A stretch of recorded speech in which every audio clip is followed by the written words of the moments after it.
Welcome Welcome to to Shade in the Shade in the City. City. I'm your girl, Treese. It's Nels. And today, y'all, we are jumping into Married at First Sight, season 16, episode 13. I'm not acting crazy with you tonight. So, Is that the name of it? yes, it is. I'm gonna need them to do something about these titles because I can't even be fitting them in the description when I post them. But anyway, if you guys have not already, please make sure that you hit that like button And that subscribe button. and especially that subscribe button, y'all, because we're like four away from 400. Okay, I'm Yay. trying to join the 400 club. Okay, so yes, guys, like, subscribe, and let's get into it. You already know I got things to say about Eris and Jasmine, so let's get into it. Let's get shady.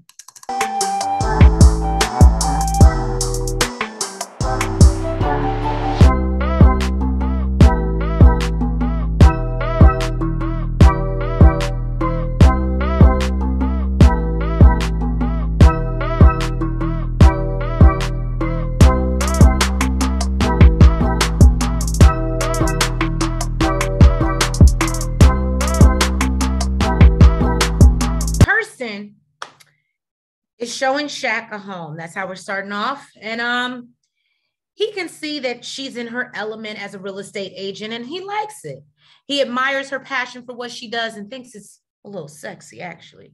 And he hopes that she will be a realtor for them when they go to purchase their first home together. Shaq, you open the doors. She just walked through it. He likes Look, the house and Trace, he look, thinks that, it's giving me. right. And he thinks that, it's dope and, it'll never be empty. And he can just hear their hypothetical kids running around and their hypothetical friends. And it was a lot of hypotheticals in this conversation. Now, he talks about hosting hypothetical movie nights every week. And Kirsten says she loves everything about that. Now, she says she's definitely feeling some chemistry today with Shaq. And he questions, well, who says they're going to have kids in the next year or two, and feels like they need to figure out what they want out of life and how to get there. So then she asked him how he would feel about buying a house together or buying a house, and says that, she wouldn't want them wasting their money renting a house or buying an apartment or, being in an apartment. So she wants to talk about getting a home when his lease ends, which is like 3 months from now. And Shaq says that he's trying to take his time. They just met and, got married. So she's like, okay, but I need a home. I want kids. And he's like, but I'm still paying for my degree. So he wants to ensure that obviously they're financially stable and able to afford the lifestyle that they desire. And she tells him that if he wants to stay married, then he needs to buy her a house. And she wants to be clear, or no, I'm sorry, he wants to be clear. He's like, okay, well, yes, when we get there, we can talk about buying a house together. And she makes it very clear, no, I want my husband to buy me a house. I know people, and this has been done. Husbands gift their wives with houses, cars. This is not, I want you to buy the house. And maybe I'm wrong. Shade Squad, drop down in the comments, but I definitely thought she was clear on that. And again, because you know how people like to backpedal and pussy pop, backpedal and pussy pop. Jesus Christ. Well, we know she ain't pussy popping, but she might be doing some backpedaling. Now she is. Now she is. No. Look, maybe she needs to do some more pussy popping so she can get that house. I was about to say, whatever she doing, it wasn't buying a house worthy. Woo. Well, then Kirsten goes and takes Shaq. I know, she said, look, she was like, I think that would be a great push gift. After pushing out all them kids. So Kirsten takes Shaq back to her childhood home. She talks about how many positive memories it brings back for her and their family being together, and her dad working hard to provide for his kids. She says it also brings up negative memories because she thought she had this amazing life and suddenly it was split apart. She says she was 8 when her parents split and she was upset because she wanted her parents to stay together forever and wishes they would have found a way to work through things. She shares that it did make her stronger and showed her how to deal with different obstacles in marriage and how to learn to survive and be happy. So Shaq explains that it's still important to look back on your past and see where you came from. And Kirsten talks about how she's always seen her dad provide without having to be asked or forced. And that's why she has those expectations for Shaq, because that's what she's seen. And she explains that no one had to tell her father what to do. He just did it because he knew what he wanted out of life. And I said, well, damn. Well, damn. So Shaq understands, but wants her to let him do things on his time where it's a little bit more organic. And Kirsten reveals her father is having a hard time accepting this whole married at first sight thing.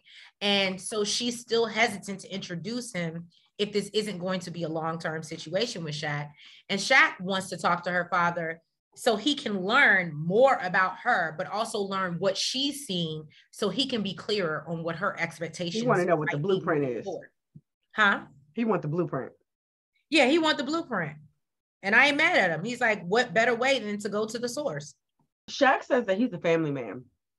Kirsten hasn't really invited him to that part of her life yet.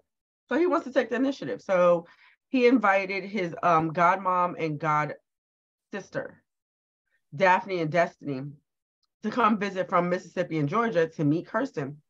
I thought that was pretty dope that they traveled from so far to come meet her. Oh yeah, I thought they were really sweet, and I actually liked this scene. It gave us a little bit more insight into why Shaq is the way he is. Mm-hmm. And I mean, Kirsten definitely saw it, but well, they even brought baby pictures with them, which I thought was super sweet as well, thoughtful. Now Shaq is also one, the family is basically talking about who he is in the family and how family oriented he is. He's the one that coordinates all the family functions. He really does like to spend time with his family. So he likes to get everybody together. Well, what I thought was the best part is when they talk about how, I guess, when their grandparents passed away, mm-hmm. and how, they were the heart of the family. And as we know, in most families, once the elders kind of go away, as the younger ones, we don't even know this is my cousin, whatever, because we don't keep in contact. We don't keep mm-hmm. in touch. We think because we friends on Facebook.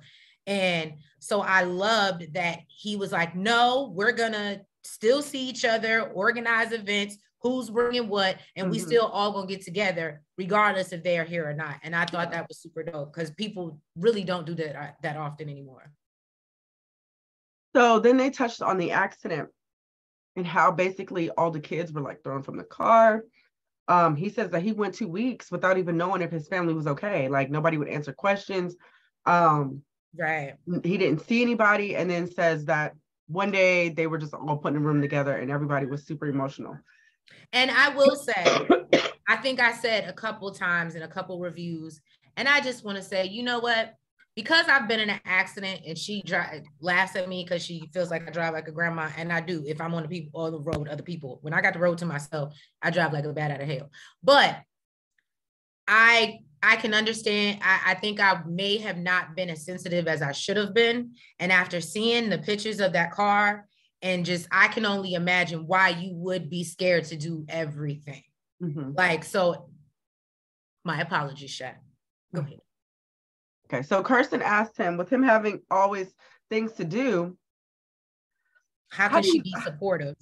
How do they be there for him, basically? Exactly. And they told her, look, be supportive. Show up. Go where he goes. Stand by your man.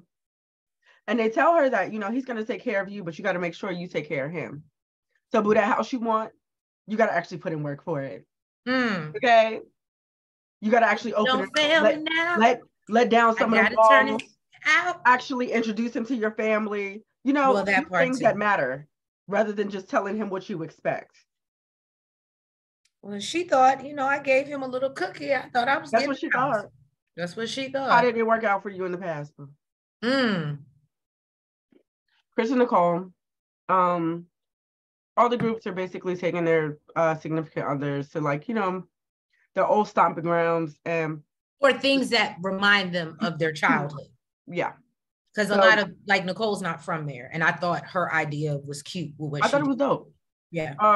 Nicole took Chris to hometown Italy because it reminds her of home. She said the deli she used to go to in New York. So can I ask, and only because I'm not from New York, but My dude is from up top. Is an Italian deli the same thing as like a bodega, or is it different? And the only reason I ask that is because my bougie behind, when I go to the city, I want to eat the best of the best, unless it's a dirty water hot dog or like a nice cheesy New York slice. I want the best of the best when I go to New York. And he just wants to go to a deli and go to a bodega and get a sandwich. And he thinks there's two different things. They're two different things. They're two different things. Okay. I didn't know it was like the same. They sell the same. I mean, like as far as like meats and stuff like that, they sell the same type of thing. But no, like if you want like a bodega is like a little quick little, you go there if you hungry, you trying to get some food, and like you got some stuff to get from the store, or if you're just trying to get something quick to eat for real. But the deli, you go there like, that's where you get your like gourmet sandwiches. Oh, okay. No, I just know he'd be like, no, we can just that's go when to they pile. That's when they pile your sandwiches up. I don't want deli. Girl, they pile your sandwiches up this high, you can't even hardly bite into it. Yes, I give you that. They do a lot, but I just be wanting I want my Michelin restaurant. I don't I don't want I can do the Italian deli here. I don't need to do. No, it ain't the same. Oh, it's not the same. Okay. Did y'all see that look, Shade Squad? I offended her. It's not the same. And a lot of the meats and stuff brands that they have up there, they don't sell here. Okay. I might have to stop in the deli next time I'm in New York. So Nicole, she talks about her childhood. She always required a lot of attention. Even as a baby, we can see that. Nothing's changed. Okay. Her parents really didn't set any ground rules. As she got older, she said she wished that they had, because she did a lot of lying and skipping school. Girl, you lived a normal Nicole, child. we have something in common. You know what's crazy? Unless she has something in common with everybody. Now, unless she's talking about something, unless she's trying to go deeper and we're just not catching on, honey, everybody did this. So she said she was putting herself in bad situations with bad people and letting her grades fall. So she said, she really didn't even want to do it, but she didn't want to seem like she wasn't cool. So it was peer pressure. You said what? It was the peer pressure. Mm-hmm. So Chris says that, he wouldn't be able to basically be able with Nicole back in the day, because that reminds him of how his exes were. Well, you was with these girls when they was teenagers. What'd you say? I was like, she's talking about when she was a teenager. Like, what? Anyway, right. I don't even. You know what? Let me not. Okay, so but know what? I'm glad that he was smart enough not to say that to her. Yeah, because he says a lot of dumb shit. Yeah. And she says that she just wants him to know everything about her before decision day, and he finds out, that this is something he can't deal with after decision day. Is it just me, or I just did not I really just did not think that this was like that big a deal? Like, this something that she was a teenager. It's not like, a few years ago. It's not like the girl has been locked up in her teens. She got a record. She got kids from her bad decisions. We done all done stuff. And if we can come out unscathed, I don't think we're okay. Like, you know what? They've all been assigned to writing a letter to their younger self. Okay. And Chris is driving, so Nicole reads both of the letters and she starts with his.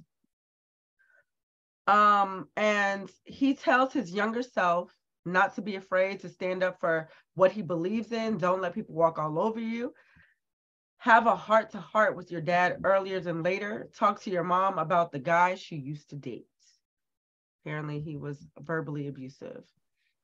Chris says that he wished he would have spoke up because he had to see his mom and in that horrible relationship, because he thinks that his mom would have listened if he had spoken up. Right. More times it's a no than a yes, but keep hope alive. And Nicole feels like, she can relate to his mom because they both had best intentions in picking partners, but they weren't always the best choices. Now, Nicole wrote a letter to her younger self about the changes she went through as a preteen. Her body changes started in high school. She says people will try to take advantage of you.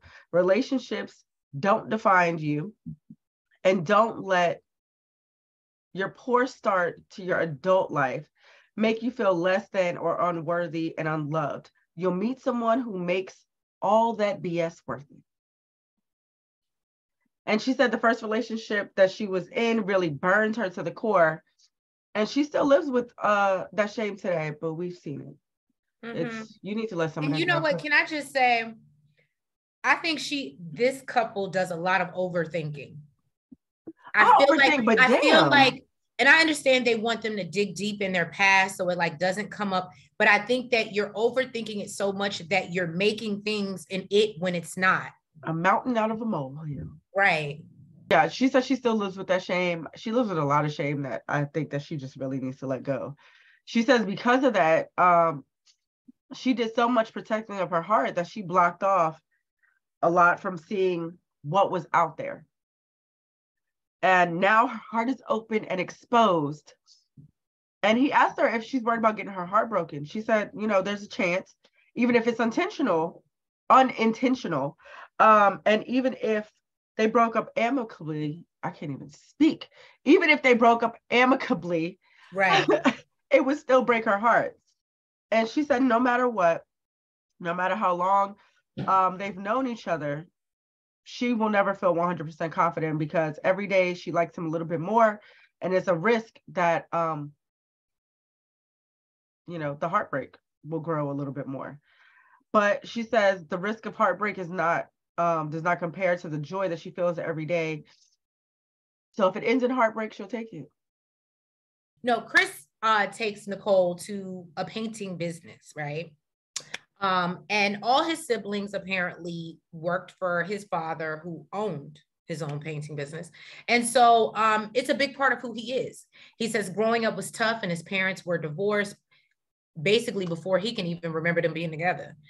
His dad was there, but he only saw him every other weekend. And he looked forward to it, but there were moments where there was strain because of how his father spoke to them. He said that it made him hate working for his dad and that his dad was a perfectionist and never really happy with their work. Basically, he said he wasn't the best role model and he had to learn a lot about being, I guess, a man and a husband from other influences.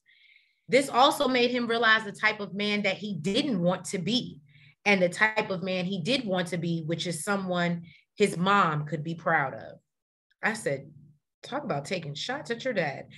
Nicole loves learning that this is who Chris is to his core, and she wants to be his safe space. He said that the turning point for their relationship, or him and his father's relationship, was when he needed him to watch Coda. Obviously, that being his dog baby, he's very close. We done seen him break down over the damn dog. And so, he had no one else, and his dad came through, and it definitely helped strengthen their trust. And he also felt that, his dad enjoyed Coda's companionship. He says that his dad thought the world of Nicole after meeting her and said, he texted him talking about how great she was and thinks that him going through this experience actually brought them closer as well. So Nicole says, she's a little hesitant about genuinely nice people she's met because she's met them before and thought that they were just genuinely nice and they ended up not being so nice. And so although she has no reason to doubt Chris, she was waiting for the ball to drop, but has no doubt in her mind that this is who Chris is. That's it. But again, overthinking. Now, Nicole and Chris have decided they want to spend the night painting something. I thought this was so cute. So cute, I'm going to do it. So Nicole gets it was just them getting a canvas and just kind of going crazy. I don't think there was a plan or a design. I'm not going to do that. I think they took the bottle and put the date, like they didn't even paint the date of, I think that was their wedding day, right? Yeah, that was their wedding date. So Nicole gets her fake mustache. And he tells her that she looks like a 1930s villain. And she asks if he learned anything about her from, her sharing her background and whatever with him. And he thinks she realizes that she's made mistakes, but the fact that she's grown into who she is now, it doesn't change how he feels about her. And that's why I was saying before, he clearly knew not to go back and say what he said in confessional to her. Nicole says that she wouldn't do anything differently if it meant ending up painting with her husband on a Saturday night. And I said, that is very cute. And they have fun doing impressions, and she loves being able to just be her crazy self around him. And I thought that was super cute, because that would be so me. I just want to be goofy and happy. Would you get married at first sight, Trees?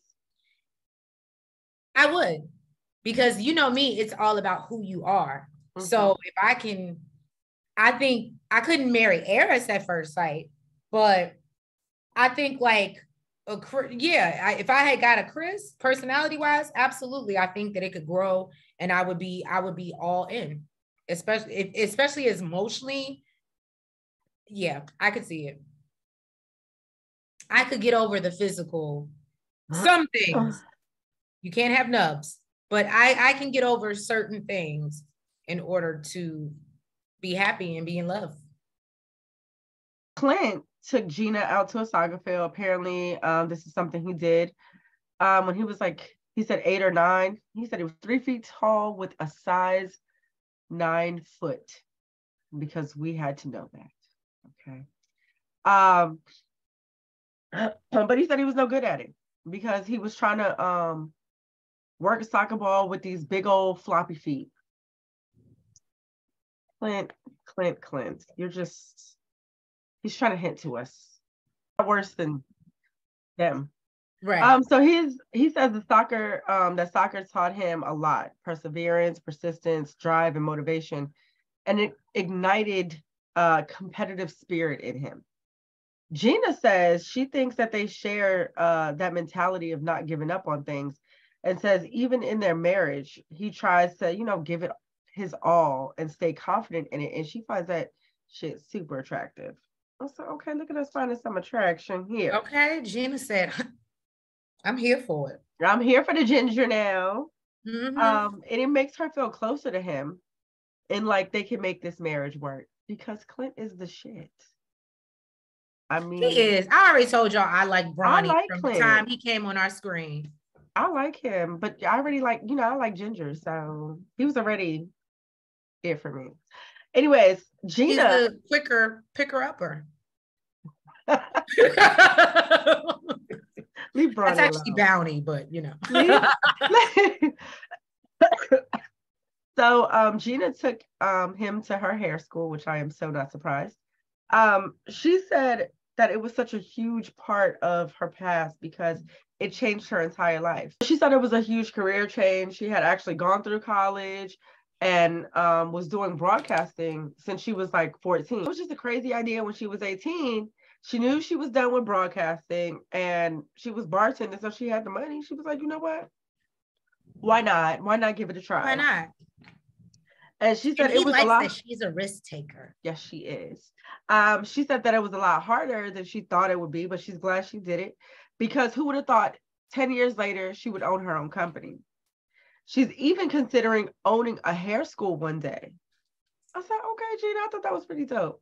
Because she talks about how, and as we know, I think she mentioned it last episode, she likes being a mentor to her girls. Mm-hmm. And also she just likes the educational aspect of it as well, which I thought was dope. And I think Clint actually, which makes me like him even more, I think even he realizes, like his mom was trying to tell him, he kind of respects her now. Mm-hmm. Whereas before he was like, she doesn't care about anything else. and crazy enough, but he actually understands why now and can give her respect for that. I thought that was dope. Yeah. So Clint said he's learned that she has some risk-taking characteristics. She's adaptable, moldable, and she's able to make that mental pivot and change the trajectory of her life. He said that it reminds him of him when he went from becoming a pilot and going into tech, and made him have more patience when it comes to her salon or her business. Right. Now, she said one small decision to take risk completely changed her life. And he said, yeah, like marrying a stranger. That was cute. I thought it was cute too. So Gina invited a few of her stylists over for dinner. Sam. And can I tell y'all, I don't know half their names. It was Sam, Raina, Jen, and her friend Aubrey. Look at Nels being on her job. Okay. This used to not be her job. She was very bad at it. I was. That's because you did it. Lately, you just been like, I ain't get it. So I'm like, you know what? I ain't get it. I'm like Tasha K. I ain't got it. I ain't got it. So Clint asked them what it's like working with her. And they said, organized chaos. They just laugh and talk about drama. They also say that she's very educational and she likes to teach why certain things need to be done versus just go do this, go do that, which I thought was dope. She's very organized and patient. She doesn't lose it when a bunch of questions are coming at her all at the same time. And they just love working with her. So he goes around the room and asks them their relationship status. And they ask him, he holds up his hand. He said, listen, I am a married man, okay? I'm a whole married man. Right. And he says that, he's committed to a relationship and it all hinges on the lasagna. Okay. It all depends on the lasagna, and I'm with him. Lasagna is important. So the room goes quiet. I thought it was super cute. The room goes quiet as they wait for him to take a bite of this lasagna. And he said, it's good. Our marriage is protected. I just love how he's just funny to me. I just love Clint. Let's get into the Eris and Jasmine of it all. Your fave. So now Jasmine invites her friend Nikki over so she can vent a little bit. I didn't catch her name. Yeah, I did. And now, because she was one person. Now Nikki is married. Apparently, I'm going to assume. Jasmine says her marriage has been a roller coaster. And she says that she's having trouble communicating her feelings because she's trying to avoid confrontation. I think that she said that in the beginning. I think her mother reiterated that. Yeah. And we all know Jasmine doesn't like confrontation. So she says she was happy to see him at the end of the aisle at first. My thing is, how do you automatically know that expressing your feelings is going to cause confrontation? That's a good point. But I think she thinks because she's so unhappy, if she expresses that, it's going to cause, I think she's more scared. He's going to be like, well, you know what? You're right. I can't do it. I can't, let me bow. Because he's tried to kind of, in my eyes, my perception, I feel like he's tried to multiple times try to bow out gracefully. And she's been the one, trying to work through it. So I think if she really speaks up and is like, yo, this is how impression he tried to bow out gracefully. I felt like he's been trying. Maybe, but I feel like even when they were at the what was it? When they did the dinner for the 1 month anniversary. And I feel like he was just like, I'm still not there. Everything before that, he was like, I'm still not, I think he was trying to I'm just not there. And bow out. I felt like he was just expressing where he's at right now. But he's still in it. So I didn't feel like he was. Y'all remember, she may not physically have the cape on, but she guess what though? What y'all remember is this one had the cape on from day one. I still got it on. She back and forth. She a seesaw. No, she's a flip flopper. She's a flip flopper. I'm not a flip flopper. She's a flip flopper. Where's my flip flop? I can play devil's advocate. She's a chunkla. Okay. So she talks about how she was so happy to see him at the end of the aisle. And she says that attraction for her is basically based on how a person treats her. And she feels like he's not giving her what she needs for the attraction to not fade. She feels like if they don't start building, her feelings will start fading even faster. I think we're already there, girlfriend. And Nikki encourages her to not give up just because things are getting hard with Eris, because even Nikki sees it. Okay. I don't know if you ever seen somebody had the life sucked out of their eyes and they just feel like they done, but that's what Jasmine was giving. Jasmine says that she knows she has some work to do. And then we're going to talk about that too, boo. Because are you doing the work or are you complaining about him not doing his? I'm just saying. I think she just kind of gave up at this point. That's what it gives, but that's unfair. Okay, we'll get there. So Jasmine says, she knows she has work to do, but she needs a lot more from Eris. Jasmine, we need a lot more from you. and this is someone who hasn't given up yet. He may not be there with her, but he hasn't given up. I'll give you that. So Eris takes Jasmine to this like collector's card shop. I'm gonna call it collector's shop. And he says that this was a big part of his childhood growing up. Eris realizes Jasmine is having a hard time opening up to him. So he hopes by showing her this side of him and sharing about his childhood, this will help her feel more comfortable opening up as well. So I will say hats off to Eris for taking the lead and not giving up as well. Now, not bowing out gracefully. Stop it. He says his cards were more important to him because regardless of how much he moved around, his cards always followed him or came with him. He says he didn't know anybody when he first moved to Nashville and he had no friends. And, that's how he ended up meeting some of his first set of friends.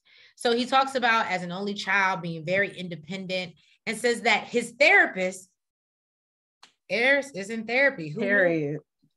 He says that his therapist pointed out that it probably had a lot to do with him moving around so often, and points out that he's very similar in his relationships, whether romantic or whether it's a city. If he feels it's not good for him, he has no issues moving on from that. Now, Jasmine says she has nothing to say. She admits she wants to go deeper with him, but fears sharing with him when he's so quick to just run away. What gave her that impression? I was just about to ask that same question. I said, well, what gave you the impression that he was running when he's sitting here pouring his heart out to you, girl? I don't know if it was the story that he told of how he used to be back in the day, but right. And I'm not gonna lie to you because you know me. People can say stuff, but I base a lot off of what are your actions saying, and his actions are clearly saying. Because he could have been like, Dominique, yeah, I don't really like you. Right. So I'm out. But the fact that, because listen, and I think the reason why I give him so much respect is because I know I'm the complete opposite. If I don't like you, I'm out. If I don't find you attractive, I'm out. If I can't find anything I can relate to you and make that attractive to me, I'm out. So the fact that he's still fishing for something to be attracted to, hats off, because it couldn't be me. It could never be me. So the fact that she's like, oh, the fact that he's so ready to cut and run, boo, win. Because if that was the case, he told you he really didn't like you like that, but he's still in it because he took this commitment and he married you and he's trying to make it work and try to find something. And the fact that you ain't giving nothing is only going to make it harder. You ain't getting nada from her. Keep that up. Not even a dollar. Guess what? Keep that up. She ain't gonna get nada from him either. Well, that part. But some divorce papers. Eris wrote a letter to his younger self, but apparently his handwriting is so bad, so he's like, bear with me. I'm not sure if I can even read it. He wrote a letter to his 12-year-old self and tells himself that he won't always feel alone. The world is so much bigger than Newport News. I said, oh, Newport News, okay. And when you travel, you'll be exposed to different cultures and different countries. Continue to love your mother because she's a superhero. Forgive your father for passing away and leaving you. It's safe to talk about your feelings and express yourself, even if it comes across as weak. I said, oh, okay. I said, okay, Eris. No, and I'm not gonna lie to y'all. This episode, I really liked Eris. I did. Chunkla. No, I am unbiased. I'll tell you when you're wrong. I'll tell you when you're right. Chunkla. Whatever. What happened to that? What happened to that loyal ride or die? I never said I was riding or dying for either one of these two. Because I think, didn't we say they weren't going to work out? No, we definitely did. We definitely did. Okay. So I was never riding or dying for this couple. Well, my cape. Maybe Nicole and Chris, but never what? This couple. He has not wavered with who he is. So my cape is permanently on. Okay. And basically he says, you may think it's cool to do mischievous things and hang out with the wrong crowd, but in the end, the smart guy wins. They grow up, get a good job, and make lots of money. Jasmine forewarns him that her letter is a little light because we know she's not opening up anymore. So Jasmine wrote to her 9-year-old self. She says, your life has been filled with support, love, and happiness, but you're about to make the biggest change in your life. There'll be people who don't value your presence or your self-worth. Be ready for what comes, and don't let your actions affect your outlook on life, and stick it out because it'll get better. You're a completely different person than who they're trying to make you. You'll become that free spirit that you always were. Basically, live out your passion and your dreams. You're halfway there.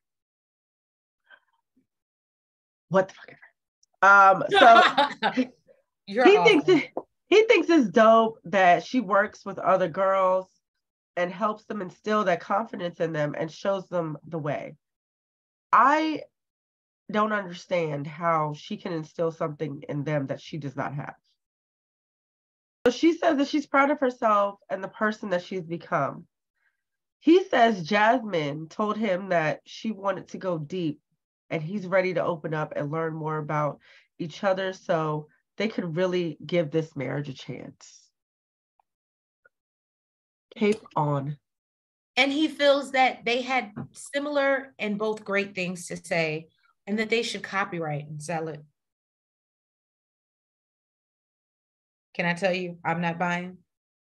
So Kirsten, Shaq, Jasmine, and Aris, they go out for like some bow and arrow type of activity dates. Okay. And let me tell y'all how I was calling this paintball the whole time. And Nels was like, that's not what it was. It's not at all. Not at all what it was. Woo! She actually went back and forth with me for a little bit. I did. And then I just decided to let it go because I didn't actually see any paint. So and they usually say that paintballs hurt, and I didn't hear anybody screaming. So now that I think about it, no bruises, no nothing. So, they made it look so fun. I was like, I really want to do that, but everybody says paintball is so painful. It is. Okay. It is. So that's what made you give in? The fact that you because I was like, nobody ever screamed or hollered or nothing. So Kirsten says once they got the hang of how to work that damn thing, they started beating their ass. Shaq sat down with Jasmine to find out, what's going on with them. She said that she feels like, they're doing better. He shared things that she didn't even know about him that she wanted to know. And he's been vulnerable, so she's hoping that they'll move to a better direction. But some days she feels like they could be married. Okay, so here's my problem with that. Don't get me wrong. I think I've been in Jasmine's situation, and I think I said this last review. However, how can either you're just talking just to hear yourself talk, because there's no way that you can move forward if he's the only one opening up. There's no story that he's going to share with you unless you're receptive. And the problem is you're not even receptive. Like I said, I've been in this space, and I just wish she would stop playing in our face and with Aris at this point and say, you know what? I can't even lie to you. Thank you for trying, but I've shut down. I've shut down. Because in my opinion, that's exactly what we're seeing. She's done. Yeah. And it ain't nothing you can do about it. Oh, she fed up, huh? Right. Now she says some days she feels like they could be married forever, and other days she feels like he's counting down the days to decision day. And she wants to make sure that regardless to how he feels, she's staying true to her feelings and true to herself. So he asked her, what does Jasmine want? And I think that's part of the problem here. Right. He tells her as a beautiful queen, beautiful Black queen, she's got to tell him. Oh, and Shaq makes it clear, I'm not hitting on you, boo. I'm not hitting on you. Because in the commercials, that's what they made it look like. Mm-hmm. That's what it made it look like. They tried to make it look like sneaky link. Exactly. He says as a beautiful Black queen, basically she's got to tell him, do what you got to do, or you gonna fumble me. Mm-hmm. He tells her that she's beautiful on the inside and out, and just continue to be yourself. You know, Shaq says basically day by day, he feels like Kirsten has so much expectations for him, and said, you know, she was showing him a $2.9 million house and says that he's got to buy her a house, buy her a car. And he's like, well, damn, we got to pass decision day first. He says that, you know, he feels like when he does that, it makes her feel like, well, this man ain't really trying to be with me and, you know, for the long run. And he says that he thinks the expectation comes from her dad always being the breadwinners and always there. Mm-hmm. He says he hasn't got that inside, you know, from the dad yet because he ain't met her. Now, Jasmine. Kirsten's like that. I'm not Kirsten. Jasmine's like, that bother you, don't it? Yeah. And he's like, no. She's like, it bothers you, don't it? So she finally pulls it out of him that yes, it does bother him. And I get it. If she holds her dad on this pedestal and she's not letting him meet her dad from experience, yeah, a man is gonna feel a certain type of way. It's also a lot of BS going on here. Eris asked Kirsten how things are going with her and Shaq. And Kirsten says that they're making progress and attraction is definitely, you know, growing for her. The communication gets tough sometimes. She says basically sometimes they're saying similar things and basically on the same page. There's just a breakdown. They're just misunderstanding each other. I do feel like there's many times where they're saying the same exact thing, but the way she says it or the way he says it, it's interpreted differently. Mm-hmm. And she says other than that, they're doing well. Okay. All right. Let's Eris decides to take the lead on showing his emotions because he realizes Jasmine appreciates it. And he tells her that sometimes he likes to read the last letter that his dad wrote to his mom. It makes him feel closer to him. And he decided to share that with Jasmine. And I said, okay, Eris, you're not getting a cake, maybe a bow tie. But you're not getting a letter. Is basically his dad telling his mom she's a great mother and he apologizes for his role in whatever caused them to not be together. However, he expresses his desire to have Eris in his life and that he's in a better place to do so. So Jasmine thinks it's such a sweet letter and asks if he just reads it from time to time. And Eris shares that he keeps it in his phone. And anytime he feels he needs to read it, like Father's Day or just driving by a park and seeing a father and son. And I thought that was really dope. That's how you can tell he's in therapy because he's found ways to cope. Yeah, I thought that was good too. Or ways to make him even feel closer to his dad, even though he's not here. Jasmine thinks it's a great show of his character. She loves that he's opening up to her and she feels maybe he is willing to put more into the marriage. He said he's, you know, his father always promised him to buy him a Mercedes when he was 16. And he hopes that he can do the same for his son so he can get all the ladies. And it reminded me. She like, he gonna get all ladies because of Mercedes. He was like, well, he gonna look like me too, but it's just gonna bring him up here. Right. You know, Mercedes just gonna bring him up here. Yes, of course. And then Shaq and Kirsten decide they're gonna sit down and talk after bow and arrow. My notes say paintball, but you know, whatever. And he thinks it's it's good to bond with one of the other couples. He shares that it was good to talk with Jasmine and share about Kirsten's expectations. So he let her know, I was talking about you. She doesn't think that she's asking for a lot and says he can turn her Mercedes into a Lamborghini. And he says, no, I can turn it into a Honda. Toyota. I said, she says she's joking. And he's like, no, you're not. No, you're not. And she said, you know, she was joking about the car situation. But she does know plenty of men that have bought their wives cars and houses. And he asked, well, do you want to be married to them? I told y'all Shaq was sassy, okay? Now, Kirsten tells him to simmer down, and Shaq tells her she can't compare what they have going on to what they have going on. And she doesn't want to talk about it, and he does. You know what's funny? I'd have been like, did your mom, the husband that bought her the house, was he coming home to hot meals that were cooked every day? Because here we go eating carry out again. Well, When she tries to talk while chewing, he tells her, look, stop. I can still hear you chewing, although she's covering her mouth, which I do that too. But I was like, oh. He was aggravated with her. He was aggravated with her, because I'm not going to lie, that would have pissed me off, him calling me out for that. But that's because I date a person who's a smacker. Anyway, so he says that since she doesn't want to talk, he's going to talk. I said, look, Kirsten tells him he's acting crazy, and she's not acting crazy with him tonight. He feels when she doesn't get what she wants, she won't be satisfied. And she tells him she was joking.